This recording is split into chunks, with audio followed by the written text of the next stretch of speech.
ഈ ദിനത്തിലെ വാർത്തകൾ സമഗ്ര ചിത്രവുമായി ലൈവ് അറ്റ് 6 ആരംഭിക്കുന്നു. നോക്കാം തലക്കെട്ടുകൾ.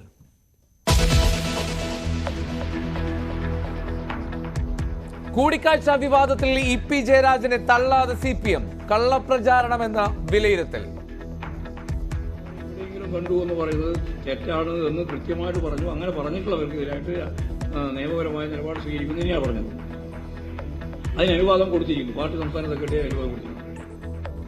നിയമ നടപടിക്ക് EP ആർക്കൊക്കെ എതിരായി നോക്കണമെന്നുള്ളത് കാര്യങ്ങളെല്ലാം വെച്ച് നിയമ നടപടി സ്വീകരിക്കും. എനിക്കൊരു പരിചയമില്ലാത്തൊരു സ്ത്രീ നടത്തിയിട്ടുള്ള തെറ്റായ പ്രചരണങ്ങളെ ചർച്ച നടത്തിയെന്ന് ആവർത്തിച്ച് ശോഭാ സുരേന്ദ്രൻ. ഞാനാണല്ലോ റൂം എടുക്കുന്നത്. അപ്പൊ ഞാൻ ഒപ്പിട്ട് സിഗ്നേച്ചർ ചെയ്തിട്ടുള്ള ലെഡ്ജർ ആ പുസ്തകം തന്നെയാണോ അവിടെ ഇപ്പോഴും ഉള്ളത് എന്ന് രാമനിലയത്തിൽ നിന്ന് പരിശോധന നടത്തിയ ശോഭാ സുരേന്ദ്രൻ രാമനിലയത്തിൽ ജീവിതത്തിൽ ആകെ 4 തവണയെ പോയിട്ടുള്ളൂ. അങ്ങനെയാണെങ്കിൽ എന്റെ സിഗ്നേച്ചർ ഇട്ടുകൊണ്ട് ഞാൻ പോയി ഒരു മുറിയെടുക്കുന്നത് ഒരൊറ്റ തവണയെ എന്റെ ജീവിതത്തിൽ ഉണ്ടായിട്ടുള്ളൂ. ആ ലെഡ്ജർ അവിടെ ഉണ്ടാകും, പരിശോധിക്കല്ലോ.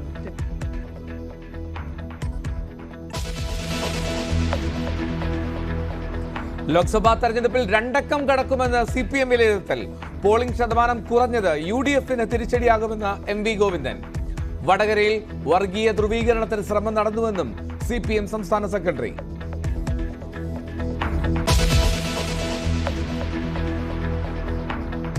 സംസ്ഥാനം ചുട്ടുപൊള്ളുന്നു. ഉഷ്ണതരംഗ സാധ്യത തുടരുന്നു. പാലക്കാട് ജില്ലയിൽ orange alert.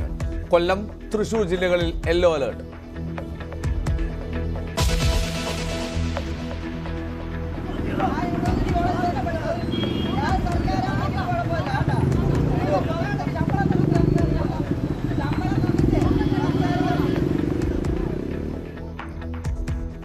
Mayor KSRTC driver തർക്കത്തിൽ കൂടുതൽ CCTV ദൃശ്യങ്ങൾ പുറത്ത്. കാറ് ബസ്സിന് കുറുകെയിട്ടു. ഡ്രൈവർ ലൈംഗിക ചൊവ്വയുള്ള ആംഗ്യം കാട്ടിയെന്ന് ആര്യ. ലഹരി ഉപയോഗിച്ചിട്ടില്ലെന്ന് ഡ്രൈവർ. യദുവിനെ ജോലിയിൽ നിന്ന് മാറ്റി.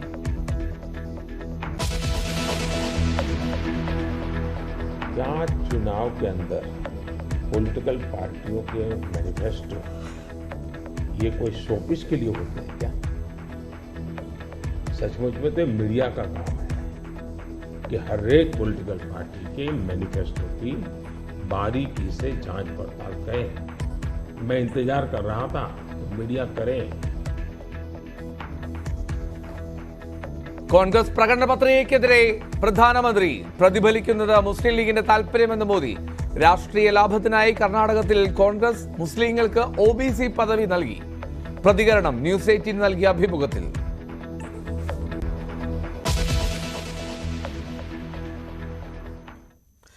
ലൈവ് അറ്റ് 6 വിശദമായി. ജാവ്ദേക്കർ കൂടിക്കാഴ്ച വിവാദത്തിൽ LDF കൺവീനർ EP ജയരാജനെ സംരക്ഷിച്ച CPM.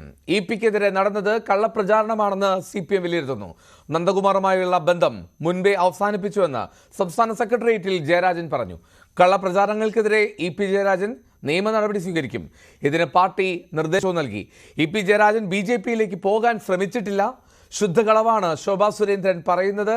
ഇതിനെതിരെ നിയമ നടപടിയെടുക്കുമെന്ന് സംസ്ഥാന സെക്രട്ടറി MV ഗോവിന്ദൻ പറഞ്ഞു. വിരോധം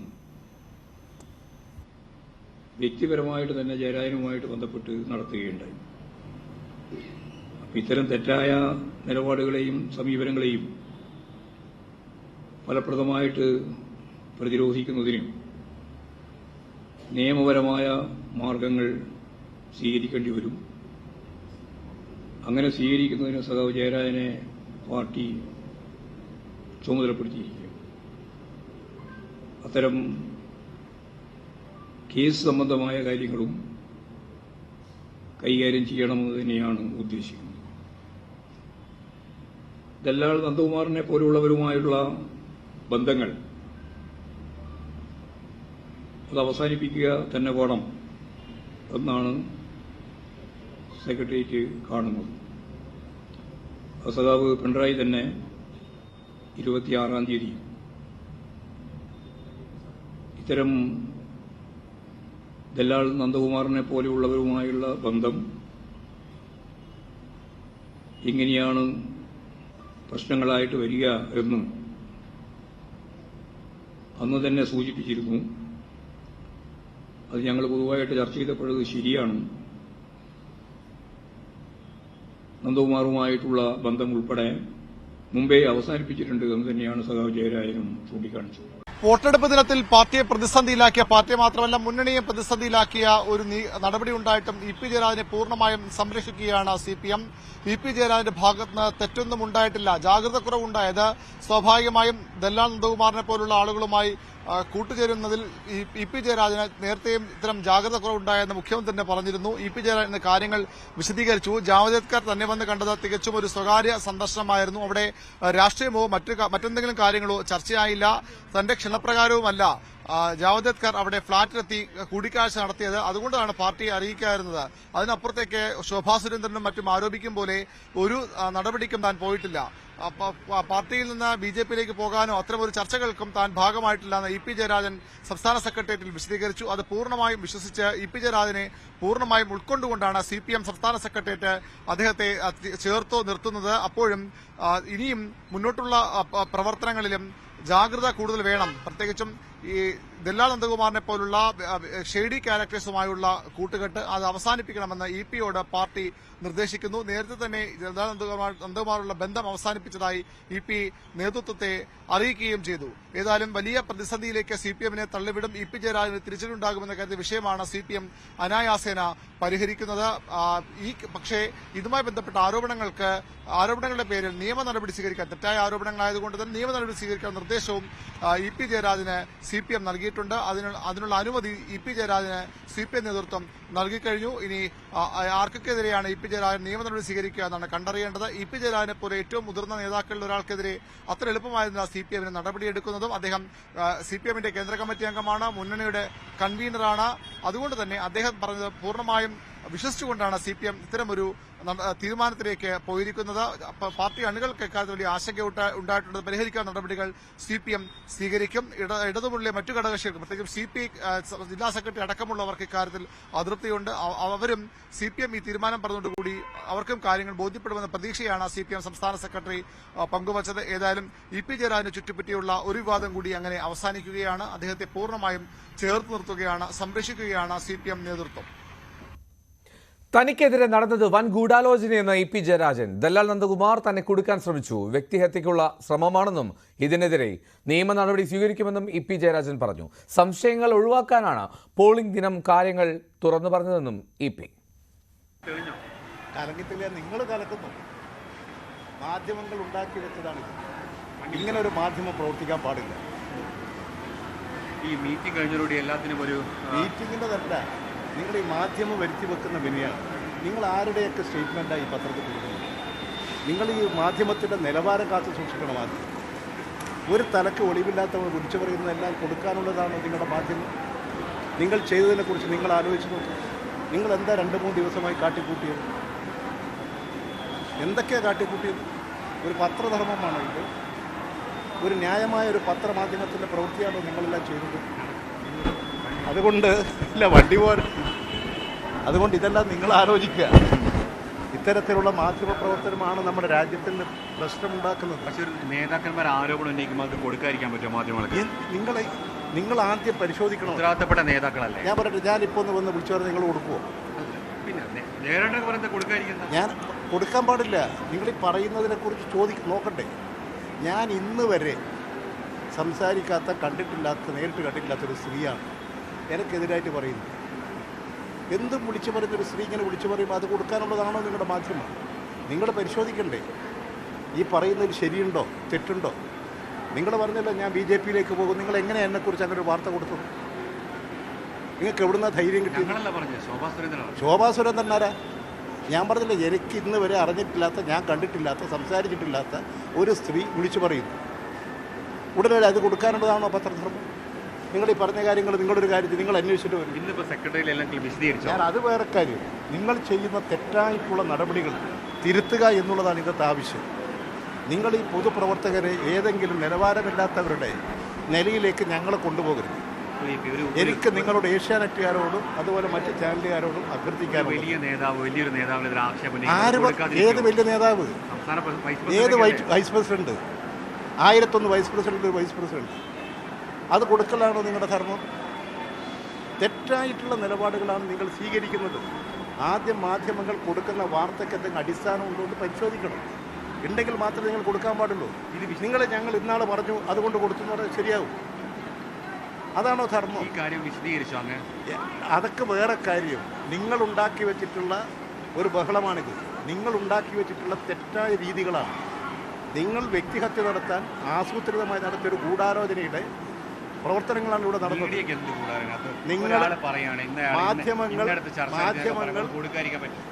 മാധ്യമങ്ങൾ പരസ്യത്തിൻ്റെ പൈസ വാങ്ങി CPM-നെയും ഇടതുപക്ഷ മുന്നണിയെയും തകർക്കാൻ വേണ്ടിയിട്ട് ഒരു പദ്ധതി തയ്യാറാക്കി ആസൂത്രണം ചെയ്ത് നിങ്ങൾ പ്രസിദ്ധീകരിച്ചു.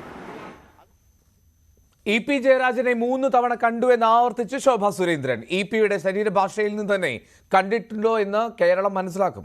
ഗോവിന്ദൻ മാസ്റ്റർ സംസ്ഥാന സെക്രട്ടറിയായ അതൃപ്തിയെ തുടർന്നാണ് ജയരാജൻ വന്നത്. അതിൽ അമർഷവും ദുഃഖവും EP-ക്കുണ്ടായിരുന്നു. EP-യുമായി സംസാരിച്ച വിവരം K. സുരേന്ദ്രൻ അറിയാം. BJP-യിൽ തൻ്റെ സ്വാധീനം എത്രമാത്രമാണെന്ന് മക്കൾക്ക് മനസ്സിലാക്കി നൽകാൻ ഫോട്ടോ അയക്കണമെന്ന് EP ആവശ്യപ്പെട്ടു. ഉന്നത BJP നേതാക്കളുമായി ഇരിക്കുന്ന ചിത്രങ്ങൾ ഉൾപ്പെടെ അയച്ചിട്ടുണ്ട്. ഗോവിന്ദൻ മാസ്റ്റർ തന്നേക്കാൾ ജൂനിയറാണെന്ന് EP പറഞ്ഞു.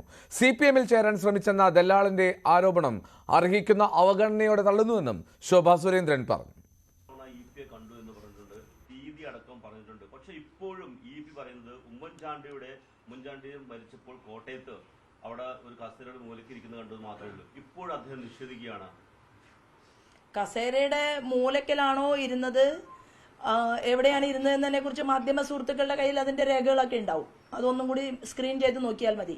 എൻ്റെ അരികിലേക്ക് നിൽക്കുന്ന, അതായത് എൻ്റെ പരിസരത്ത് നിൽക്കുന്ന അദ്ദേഹത്തിനെ കുറച്ച് മുന്നോട്ട് മാറ്റാൻ ശ്രമിക്കുന്ന വല്ല വിഷയം കിട്ടുമോ എന്ന് എനിക്കറിയില്ല. ഞാൻ അവിടെ വെച്ച് അനുഭവപ്പെട്ടത്, അവിടെ നിന്ന് ജയരാജനെ ശ്രീമതി ടീച്ചറെ മുന്നോട്ടേക്ക് മാറ്റാൻ ശ്രമിക്കുന്നതാണ് എനിക്ക് കാണാൻ സാധിച്ചത്.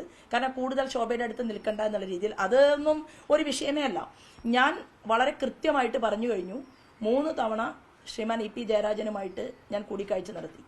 ഞാൻ കൂടിക്കാഴ്ച നടത്തി എന്ന് ഞാൻ പറയുകയും കൂടിക്കാഴ്ച നടത്തിയിട്ടില്ല എന്ന് ശ്രീമാൻ EP ജയരാജൻ പറയുകയും, എന്നാൽ കേരളത്തിന്റെ പൊതുസമൂഹത്തിനെ കൃത്യമായി ശ്രീമാൻ ജയരാജന്റെ ശരീരഭാഷയിൽ നിന്ന് തന്നെ ഈ കാര്യങ്ങളൊക്കെ നടന്നിട്ടുണ്ട് എന്ന് ബോധ്യപ്പെടുകയും ചെയ്തതിന് ശേഷവും ഇത്തരത്തിലുള്ള ഒരു ചോദ്യത്തിനും ഉത്തരത്തിനും പ്രസക്തിയുണ്ട് എന്ന് ഞാൻ കരുതുന്നില്ല. പക്ഷെ ഇപ്പോഴും എനിക്ക് പറയാനുള്ളത്, കേരളത്തിന്റെ മുഖ്യമന്ത്രി പിണറായി വിജയൻ പാപി എന്ന് വിളിച്ച, വിശ്വസിക്കാൻ കൊള്ളാത്തവൻ എന്ന് വിളിച്ച, ഫ്രോഡ് എന്ന് വിളിച്ച, ഗോവിന്ദൻ മാഷും വീണ്ടും ആവർത്തിച്ചുകൊണ്ട് ഫ്രോഡ് എന്ന് പറഞ്ഞ അതേ നന്ദകുമാറിനെ ഒരിക്കൽ പോലും തള്ളിപ്പറയാൻ ശ്രീമാൻ EP ജയരാജൻ തയ്യാറായിട്ടില്ല എന്നുള്ളത് കേരളത്തിന്റെ പൊതുസമൂഹം മുഴുവൻ നോക്കി കണ്ടതാണ്. അപ്പൊ എന്താണ് മാർക്സിസ്റ്റ് പാർട്ടിയുടെ സംസ്ഥാന ഘടകത്തോട് ഉള്ളതിനേക്കാൾ അഭേദ്യമായ ബന്ധം എന്തടിസ്ഥാനത്തിലാണ് ഈ വ്യക്തിയുമായിട്ടുള്ളത് എന്ന് ഞാനല്ല വിശദീകരിക്കേണ്ടത്, അത് ജയരാജനാണ് വിശദീകരിക്കേണ്ടത്. EP ജയരാജൻ പറഞ്ഞു കഴിഞ്ഞു ശോഭാ സുരേന്ദ്രനെതിരായിട്ട് നിയമ നടപടിയുമായിട്ട് മുന്നോട്ട് പോകുമെന്ന് അദ്ദേഹം പറഞ്ഞതിന്റെ ശ്രദ്ധയിൽപ്പെട്ടു. അപ്പൊ എന്റെ ചോദ്യം, എന്തുകൊണ്ടാണ് ഗോവിന്ദൻ മാഷും പിണറായി വിജയനും തള്ളിപ്പറഞ്ഞ നന്ദകുമാറിനെതിരെ കേസ് വേണ്ട എന്നുള്ള തീരുമാനം EP ജയരാജൻ എടുത്തത് എന്നതും കേരളത്തിന്റെ പൊതുസമൂഹത്തിന് മുന്നിലുണ്ട് എന്നുള്ളതാണ്. എനിക്ക് പറഞ്ഞതിനേക്കാൾ കൂടുതലായിട്ട് ഒന്നും പറയാനില്ല. മാധ്യമങ്ങളിലൂടെ പറയുകയും പിന്നീട് അത് തിരുത്തി പറയുകയും ചെയ്യേണ്ട ഒരവസരം എൻ്റെ ഈ പൊതുജീവിതത്തിൽ, രാഷ്ട്രീയ ജീവിതത്തിൽ ഒരു വിഷയത്തിലും ഇതുവരെ ഉണ്ടായിട്ടില്ല. ഞാൻ പറഞ്ഞതിൽ ഉറച്ചു നിൽക്കുകയും മുന്നോട്ട് പോവുകയും ചെയ്യുന്ന ഒരു പൊതുപ്രവർത്തകയാണ്.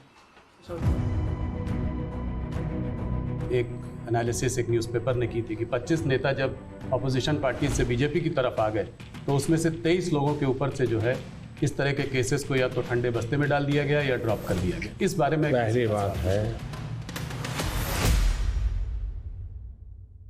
PM Modi interview brought to you by IBIS Group of Educational Institutions. ഇനി കണ്ണടച്ചല്ല, കണ്ണ് തുറന്ന് സ്വപ്നം കാണാം. IBIS-ലൂടെ അത്യുഷ്ണത്തിൽ വെന്തുരുകി പാലക്കാട്. 4 ദിവസമായി 40 ഡിഗ്രി സെൽഷ്യസിന് മുകളിലാണ് താപനില. ഇനിയൊരു അറിയിപ്പുണ്ടാകുന്നതുവരെ വിദ്യാഭ്യാസ സ്ഥാപനങ്ങൾ തുറന്നു പ്രവർത്തിക്കരുതെന്ന് ജില്ലാ കളക്ടർ നിർദ്ദേശം നൽകി.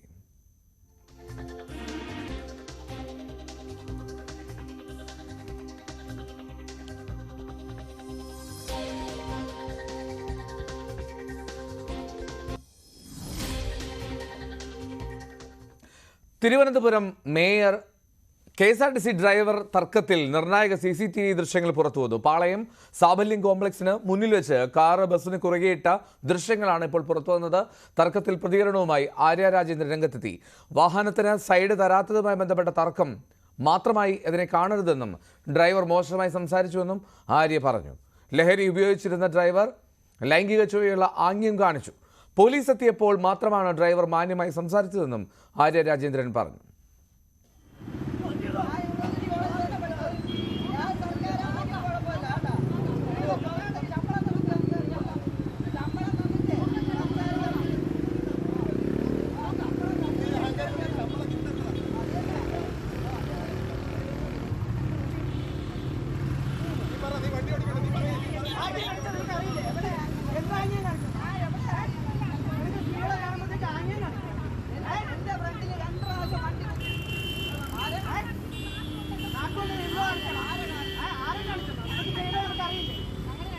ഇത് റോഡ് സൈഡ് തരാത്തൊരു പ്രശ്നമൊന്നുമല്ല, അങ്ങനെ ഒരു പ്രശ്നത്തിന്റെ ഭാഗവുമല്ല ഈ വിഷയം എന്നുള്ളത്.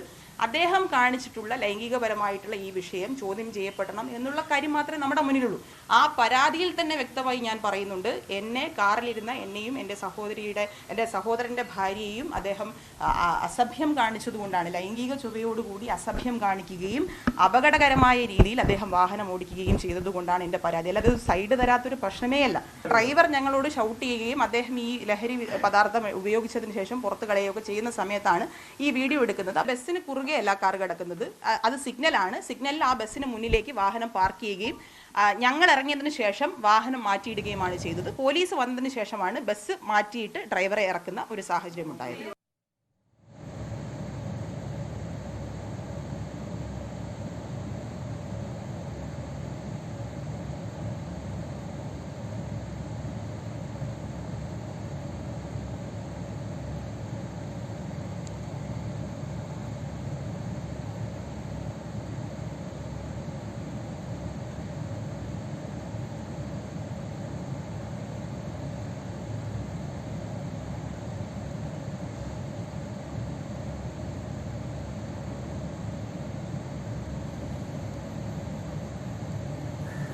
ശനിയാഴ്ച രാത്രി പാളയത്ത് വെച്ചായിരുന്നു KSRTC ഡ്രൈവറും മേയറുടെ കുടുംബാംഗങ്ങളും തമ്മിൽ തർക്കമുണ്ടായത്. ഇവർ സഞ്ചരിച്ച വാഹനത്തിന് നേരെ അലക്ഷ്യമായി KSRTC ഡ്രൈവർ വാഹനം ഓടിച്ചതിനെ ചൊല്ലിയുള്ള തർക്കമെന്നായിരുന്നു ആദ്യം വന്ന വിവരവും വാർത്തകളും. എന്നാൽ അങ്ങനെയല്ല, അലക്ഷ്യമായി ഡ്രൈവർ വാഹനം ഓടിച്ചു, ഇതിനെ ചോദ്യം ചെയ്യുകയും പിന്നീട് വളരെ മോശമായി തന്നോടും തൻ്റെ സഹോദര ഭാര്യയോടും KSRTC ഡ്രൈവർ പെരുമാറിയെന്നാണ് മേയറുടെ പരാതി. ഈ പരാതിയിലാണ് ഇപ്പോൾ പോലീസ് അന്വേഷണം ആരംഭിച്ചിരിക്കുന്നത്. അശ്ലീല ചുവയോടുകൂടി സംസാരിച്ചു, അശ്ലീല ആംഗ്യങ്ങൾ കാണിച്ചു, ഇതാണ് മേയറുടെ പരാതി. എന്നാൽ ഇതൊരു കേവലം റോഡ് യാത്രയുമായി ബന്ധപ്പെട്ട തർക്കമാക്കി മാറ്റാനുള്ള ശ്രമം നടക്കുന്നുവെന്നും ആര്യ രാജേന്ദ്രൻ ആരോപിക്കുന്നു. ഈ പരാതിയിൽ ഉറച്ചു നിൽക്കുന്നു. വളരെ മോശമായാണ് ആ ഡ്രൈവർ തന്നോടും തൻ്റെ സഹോദര ഭാര്യയോടും പെരുമാറിയത്. അത്തരം കാര്യങ്ങൾ എതിർക്കാതെ പോകുന്നത് എങ്ങനെയെന്നാണ് ആര്യ രാജേന്ദ്രൻ്റെ ചോദ്യം.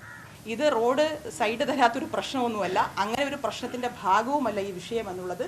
അദ്ദേഹം കാണിച്ചിട്ടുള്ള ലൈംഗികപരമായിട്ടുള്ള ഈ വിഷയം ചോദ്യം ചെയ്യപ്പെടണം എന്നുള്ള കാര്യം മാത്രമേ നമ്മുടെ മുന്നിലുള്ളൂ.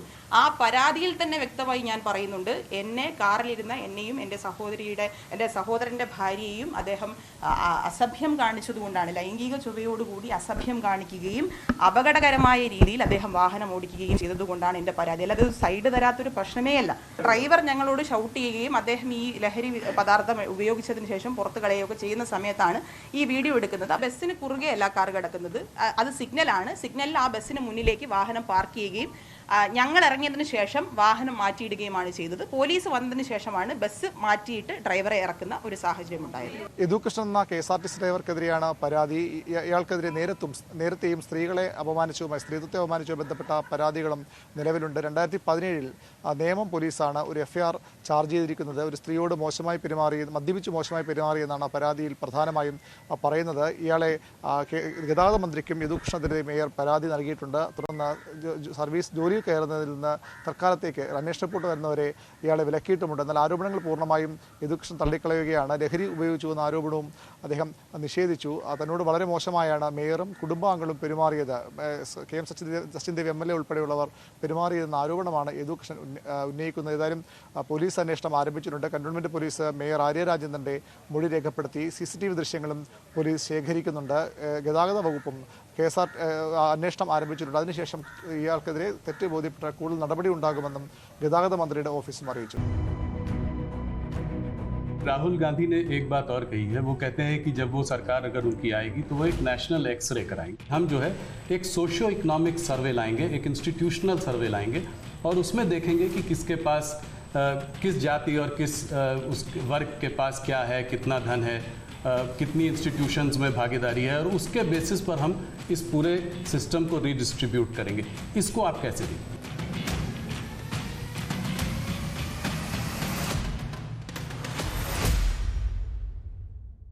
PM Modi interview brought to you by IBIS Group of Educational Institutions. ഇനി കണ്ണടച്ചല്ല, കണ്ണ് തുറന്ന് സ്വപ്നം കാണാം. ഐബിസിലൂടെ.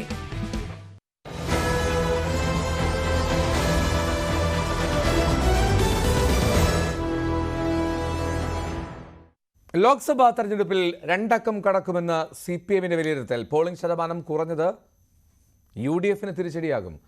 വടകരയിൽ വർഗീയ ധ്രുവീകരണത്തിന് ശ്രമമുണ്ടായെന്നും സംസ്ഥാന സെക്രട്ടറി MV ഗോവിന്ദൻ പറഞ്ഞു. വർഗീയ പ്രചരണത്തിലും ഈ മണ്ഡലം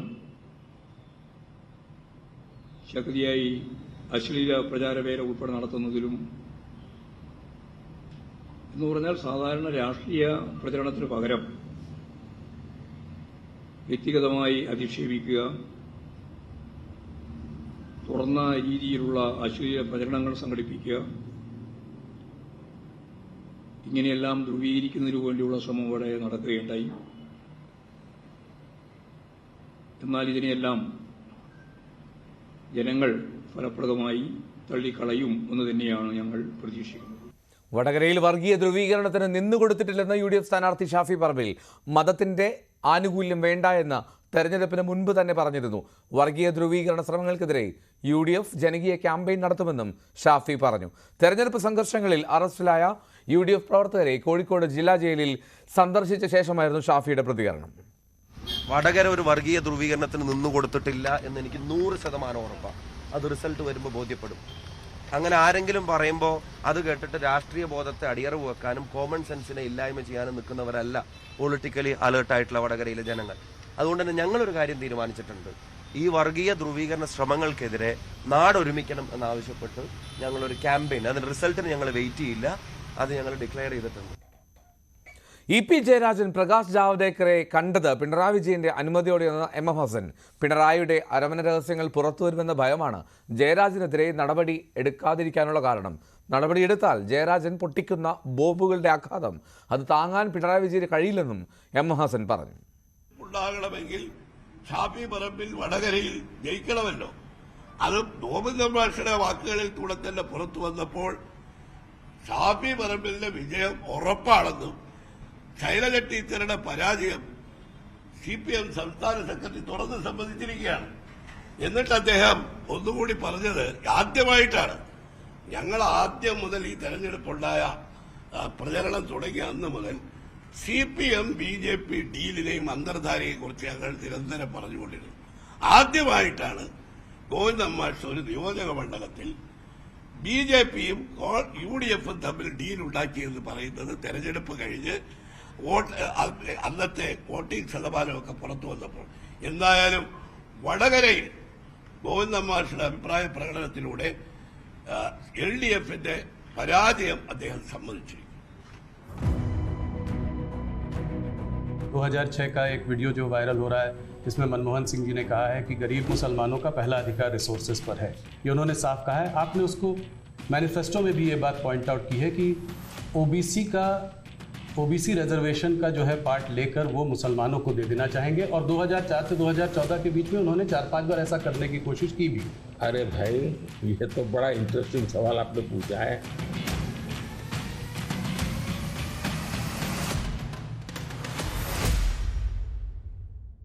PM Modi interview brought to you by IBIS Group of Educational Institutions.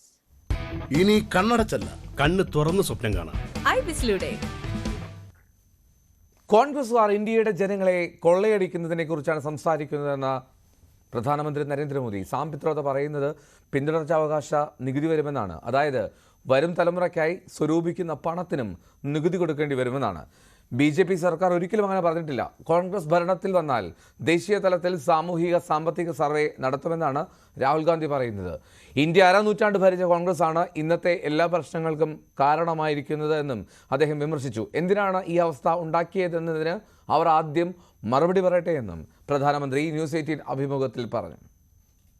Sam Pitroda जी ने जो है इनहेरिटेंस टैक्स की बात की, जो हम लोगों की जमा पूंजी है, जब हम अपने लोग पूरा बचाते हैं अपने फैमिली के लिए, जब हम उसको अपने आने वाली जनरेशन को देंगे तो उस पर भी टैक्स लगेगा और ये टैक्स बहुत बड़ा टैक्स हो सकता है। तो क्या आप कहेंगे कि बीजेपी अगर आएगी तो इस टैक्स को कभी नहीं लागू करेगी? भारतीय जनता पार्टी क्या करेगी, हमारे मैनिफेस्टो में साफ हमने लिख करके लाए हुए। अब उन्होंने कहीं सगुफा छोड़ दिया तो मैं भी वो झंडा लेके घूमूंगा, ये सवाल आपके मन में कैसे आ जाता है? भारतीय जनता पार्टी की विचारधारा साफ है जी। हम अपनी विचारधारा के आधार पर कार्यक्रमों को लेकर के, मैनिफेस्टो को लेकर के देश के सामने जाते हैं। कृपा करके ऐसे महाशयों के विचारों को हम पर मत थोपिए भाई। मोदी जी, राहुल गांधी ने एक बात और कही है, वो कहते हैं कि जब वो सरकार अगर उनकी आएगी तो वो एक नेशनल एक्सरे कराएंगे। इसी से जुड़ा सवाल है, इसीलिए मैं पूछना चाह रहा हूँ, एक नेशनल एक्सरे कराएंगे।